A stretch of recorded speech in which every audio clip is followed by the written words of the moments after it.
Fiona Ballard. In this recording, we'll be focusing on bones. So, the components of bones, how it's made up, and how the various components give bone its particular properties.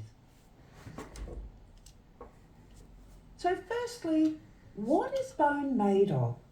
Well, we know that bone is a connective tissue with a hard background matrix that we call osseous tissue.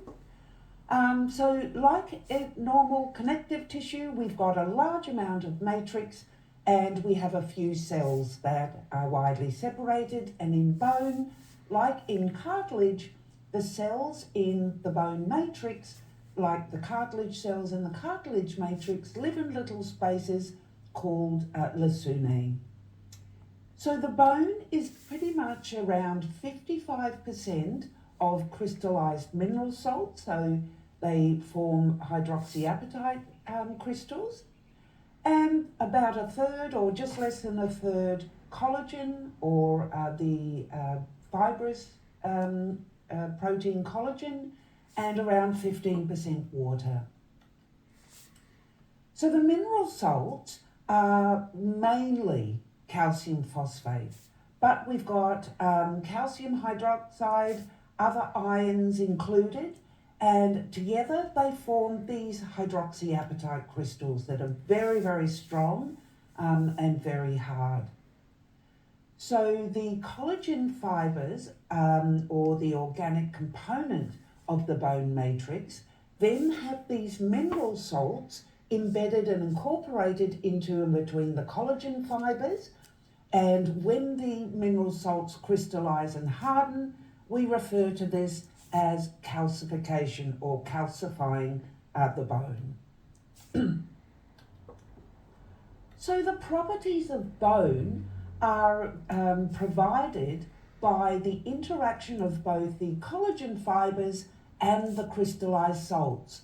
We need to have both of these components to allow bone to have its particular properties, which include rigidity and hardness.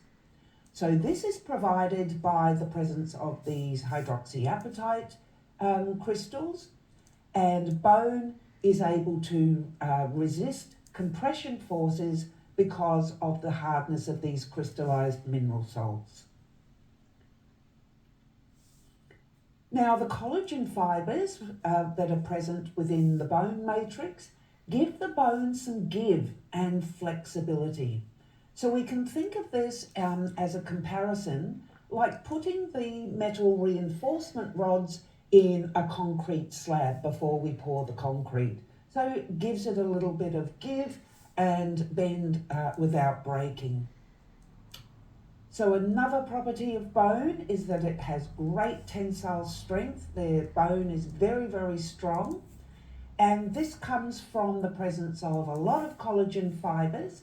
And collagen fibers, whilst they are not able to resist compression forces like the crystallized mineral salt component is, if we have a compression force on the end of collagen fibers, they just bend out of the way. Whereas if we put a compression force on the crystallized mineral salt component, it's able to withstand the force. So the tensile strength of collagen means it's very strong to and resistant to any tearing type of force or any stretching. So these crystallized salts and collagen fibers working together provide the hardness and rigidity of bone, the bit of give or flexibility that bone has before it breaks. Obviously, if we put too much force on a bone, it will break. And the bone is very strong, also because of the collagen fibers. So how do we classify bones? Two ways. Firstly, we can classify them by their shape. And secondly, we can classify them by their structure. So we can distinguish between two different bone tissues, compact bone and spongy bone. And we can also distinguish between the organic component or the collagen in bone versus the inorganic components the crystallized mineral salts in bone. So firstly, let's have a look at classifying bones by their shape. So in the top left of the figure, we can see an example of a flat bone. And flat bone's role is typically to provide attachment site for muscles and to protect the underlying more delicate internal organs. The next one we can see down there is a long bone, and we'll look at long bones in more detail in a little while.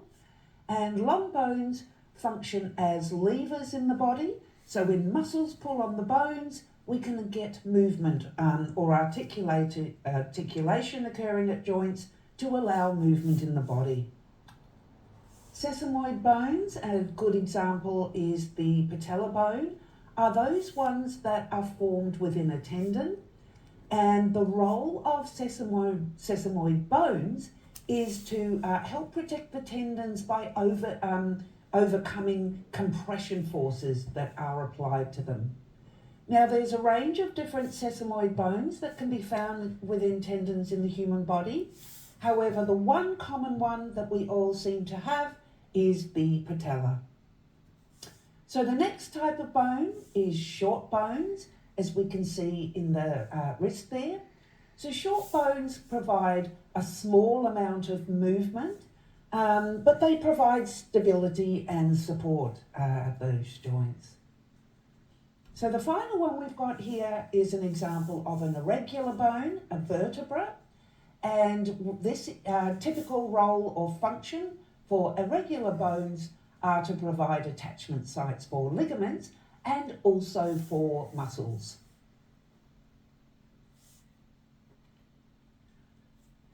So let's compare then the organic component of bone versus the inorganic component of bone.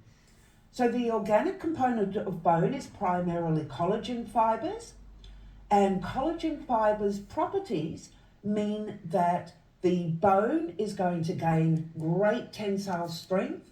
So remember, collagen fibres can resist tearing and stretching and twisting type forces and provide great strength, tensile strength. So weight per weight, collagen is actually stronger than steel. So the organic component, or the collagen fibres, make up approximately 1/3 of the bone matrix weight. So the inorganic component are the mineral salts, and this is what gives the rigidity and the hardness to the bone and allows that bone to be able to support the body weight, support body tissues, and to withstand compression forces being applied on the bone. So the organic component's approximately 2/3 of the bone matrix weight. So let's have a look at a long bone now. So here we can see a diagram of a long bone. If we start from the top, we can see articular cartilage or hyaline cartilage on the end of the bone. And if we look down at the upper rounded end of the long bone, the other epiphysis, we will see the articular or hyaline cartilage present there to protect the long bones. So the two rounded head ends of the long bone are called epiphyses, or a single one is an epiphysis. And the main central shaft of the bone that is very dense and strong, it's made of compact bone, which we'll have a look at in a little while. The diaphysis is connected to each epiphysis by a small joining region called the metaphysis. So up in the top epiphysis, we can see an epiphyseal line. So this is the line of cartilage where long bone extensions takes place during childhood and into our teenage years. So once long bone growth length has finished, that will turn into an epiphyseal plate where we now have it fused in the bone. So you can see red bone marrow present there. That's contained within spongy bone, and we'll look at spongy bone versus compact bone in a short while. Now you can see something saying endosteum. This is a membrane lining that medullary cavity or hole within the diaphysis or shaft of the bone. So if we go a bit further down, we'll see yellow bone marrow, or an energy reserve that's contained and stored within the medullary cavity of the diaphysis. Then we can see the periosteum. So the periosteum is the tough outer membrane, and you can see this is where blood vessels and nerves and lymphatic vessels can come through. So let's have a look then at each of these components. So the diaphysis, we said, was the shaft of the long bone, and it's made of compact bone, so it's very, very hard and tough and strong, able to withstand quite a great deal of compression force being applied to either end of the bone. So the metaphyses, there's two metaphyses, and they join the diaphysis to each epiphysis. So the epiphysis, made predominantly of spongy bone beneath a layer of compact bone, is what makes up the majority of the epiphysis, has a majority of spongy bone containing red marrow where blood cell production takes place. So the blood cell production includes not just red blood cells, but also our white blood cells and platelets. So white blood cells are important in body defences, and red blood cells important to carry oxygen, and also they carry carbon dioxide. So the yellow marrow that's contained within and stored within the medullary cavity is adipose tissue, so they are lipids or fats being stored in that region. So it's an energy reserve for the body. So the articular cartilage, that shiny silvery substance on the end of the long bones, protects the bones as they are articulating or moving. So if we damage that cartilage, we get bone rubbing on bone, that's going to be incredibly painful and also cause extra bone growth to protrude into the joint cavity. And a joint cavity needs to have the space for the bones to be able to freely move. So periosteum and endosteum are two types of membranes associated with the bone. So if we look at the left-hand side of the picture, we can see the periosteum, peri meaning around, osteo related to bone. So this is the membrane that goes around the outside of our bones. It has two layers. The outer layer that's continuous with the joint capsule when we get to joints. This has a collagen-rich layer which is very tough and strong and protects the bones.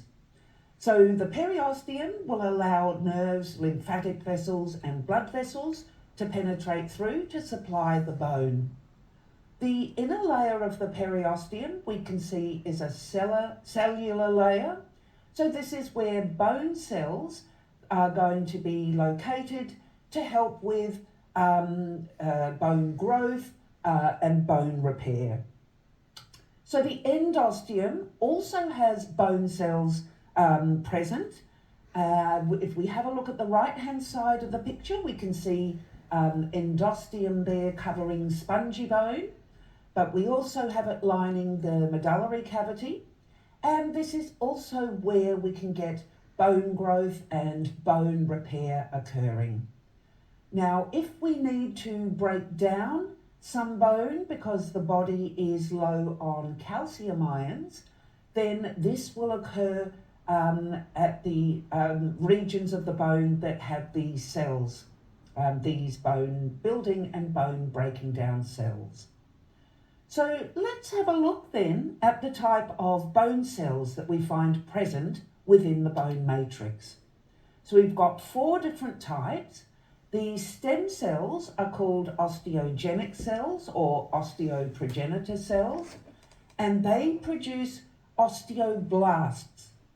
Osteo meaning bone, and blast is an immature building cell. So osteoblasts are responsible to lay down the bone matrix. They build both the organic component and lay down the minerals into the mineral crystals into the collagen or organic component. So as they keep building the bone matrix, they end up becoming surrounded by the bone matrix. So this is then when they become the mature bone cell and osteocyte. So cyte is a mature cell and blast is an immature or building cell. So another type of bone cell are called osteoclasts, and these are the bone breaking down cells. So they resorb bone, which means break down bone, and they can do this by releasing enzymes, digestive enzymes, and releasing acids. So if we need to provide more calcium ions to the bloodstream, osteoclasts can do this by breaking down the bone matrix. If we need to repair an area of bone, this is when we will have the osteoblasts laying down both the organic and inorganic components to repair that bone. So between them, the osteoblasts and osteoclasts basically maintain homeostasis of calcium ion levels within our blood. So the stem cells, the osteoprogenitor cells, the osteoblasts and the osteoclasts are all found in the membranes associated with the bone, so the endosteum and the periosteum around the outside in the cell layer of the periosteum. So there is a fourth type of bone cell, our mature bone cell, the osteocyte. So this is found within the bone matrix, living in little spaces called lacunae, and they are connected with each other and connected outside the bone matrix through little channels called canaliculi. So the osteocytes are responsible for maintaining the bone matrix and regulating the mineral content within the bone matrix. So let's have a look then at our four different bone cells. What do they look like? An osteocyte is our mature cell that lives within the bone matrix, and you can see it's got a distinctive shape in comparison with the other cells. The osteoblasts are the bone building cells, and once they've built matrix and become surrounded in bone, this is when they become an osteocyte. So how do we get an osteoblast? We need a stem cell, an osteogenic cell or osteoprogenitor cell, to undertake mitosis to produce the osteoblasts. As osteoblasts become surrounded by the bone matrix that they're building, they turn into mature bone maintenance cells, the osteocytes. So the final bone cell that we've got here on the right of the picture is an osteoclast. So this is a really, really large cell. It's formed from fusion of multiple cells, so it's got multiple nuclei, and this is the one that releases acids and enzymes to break down the bone matrix or resorb bone. So this would be done, these cells would be active if we require extra calcium ions in our bloodstream, for example. So the last thing we're going to have a look at are spongy bone versus compact bone. We saw briefly their location in the long bone before. So why do we have two different types of bone tissue? Why have we got spongy bone and compact bone?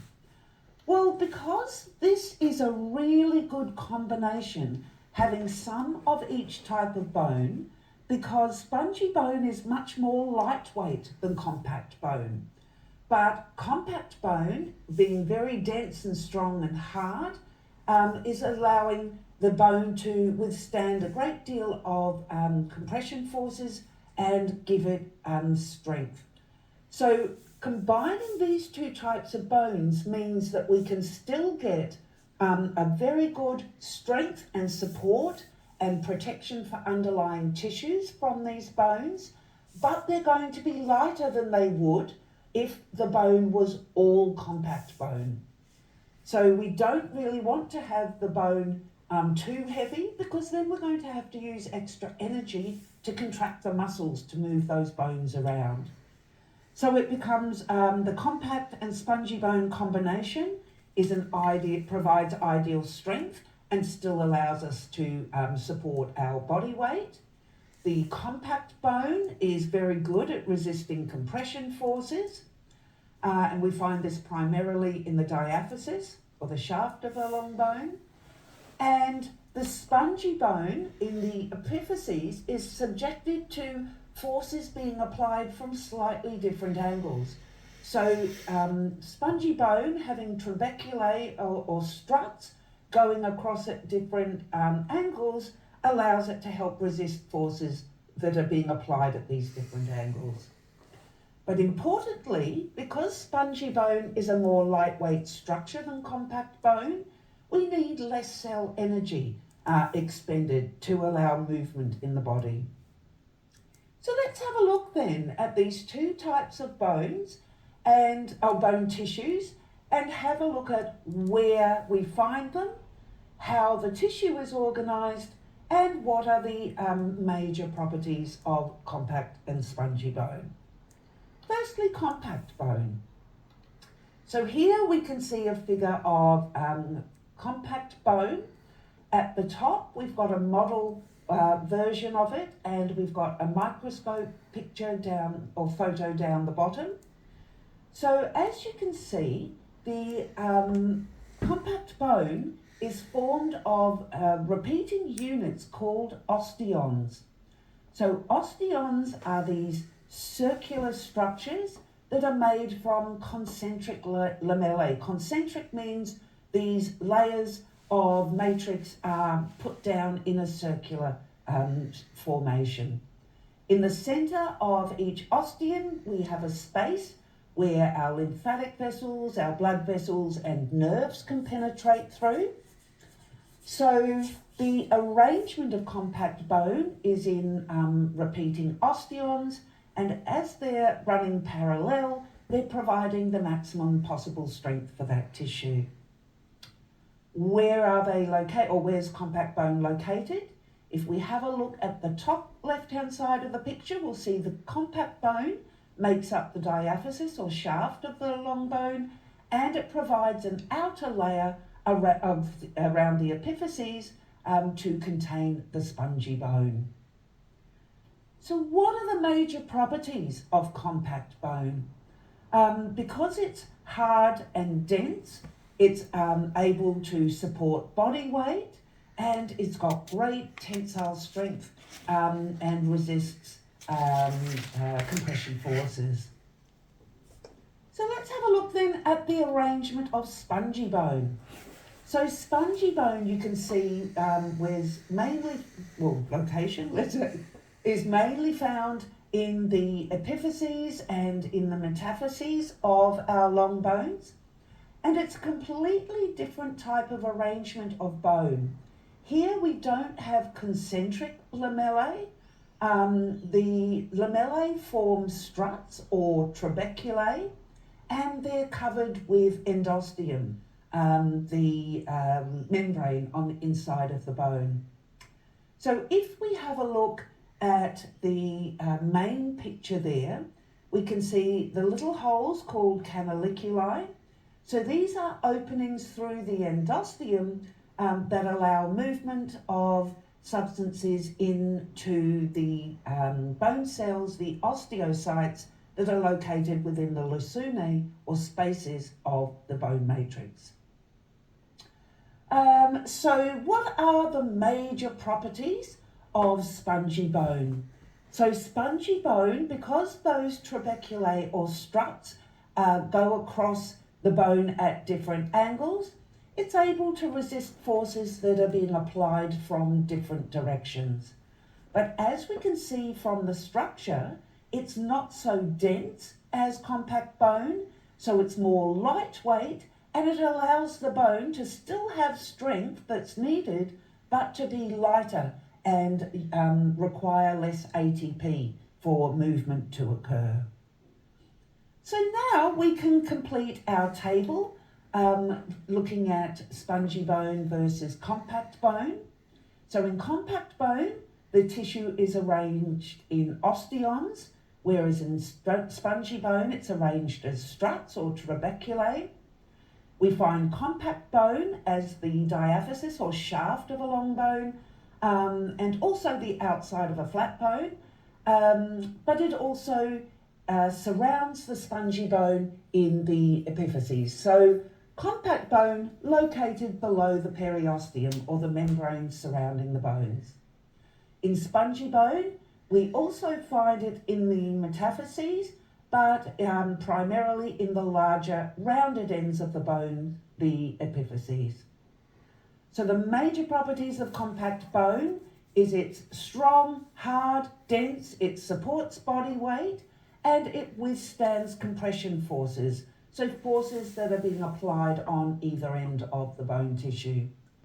So spongy bone, because the trabeculae go, or struts go in different angles, it's able to resist forces that are applied from these different angles, but being that strut-type structure, it's much lighter weight than compact bone.